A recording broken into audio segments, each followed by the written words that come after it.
Hey guys, welcome back to the channel, and in today's video I am going to give you a couple of tips that will help you get better at Football Manager 2022. If that sounds good to you, please hit the subscribe button. It's free and you can unsubscribe at any time.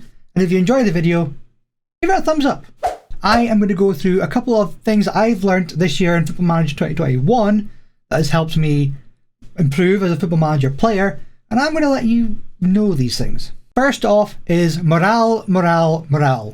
Looking after morale is so important. You could be romping the league, absolutely flying through, your tactics on point, but then midway through the season, a player or two starts complaining about their game time. They want to be playing more football. And, well, you know, these players are annoying. Have you ever tried to congratulate one after scoring an international goal? They're just wired differently. These little things can cause a dramatic effect on your team that can cause drop of form for no reason other than the players are suffering from bad morale. Keeping these players happy is easier than making them happy.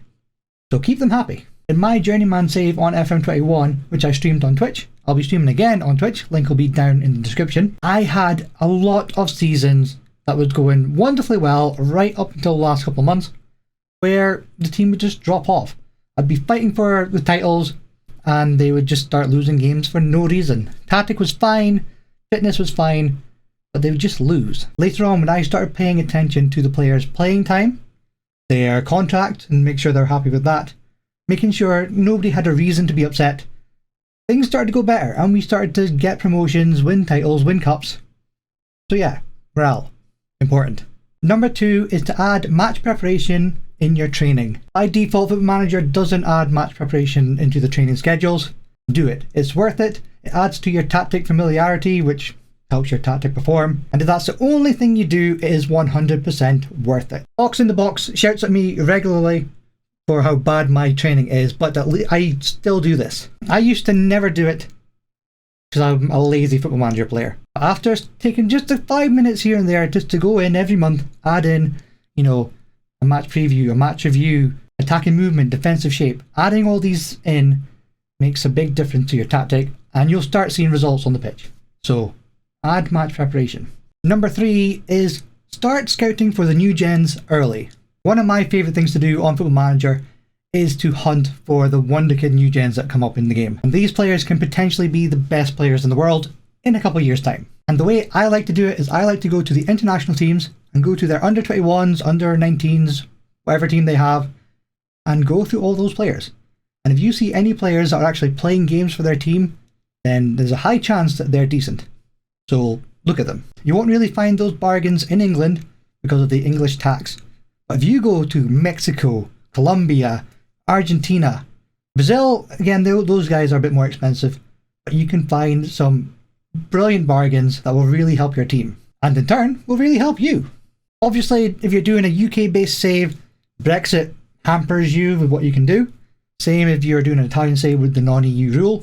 But there are other countries and nations where there's not many rules at all, so this will definitely help you. Number 4 is to branch out of your comfort zone. For years, I was against asymmetric tactics. Completely against them, hated them, horrid, awful, hated to look at them.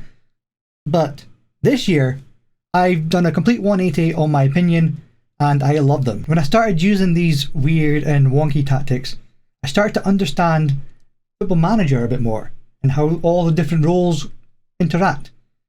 The positions on the tactic screens don't need to necessarily match up all nice and neat if the roles complement each other. And this in turn helped me understand tactics a lot better, to the point where I designed my very first asymmetric tactic that I did with my journeyman save when I was managing Lokomotiv Moscow, and it was brilliant.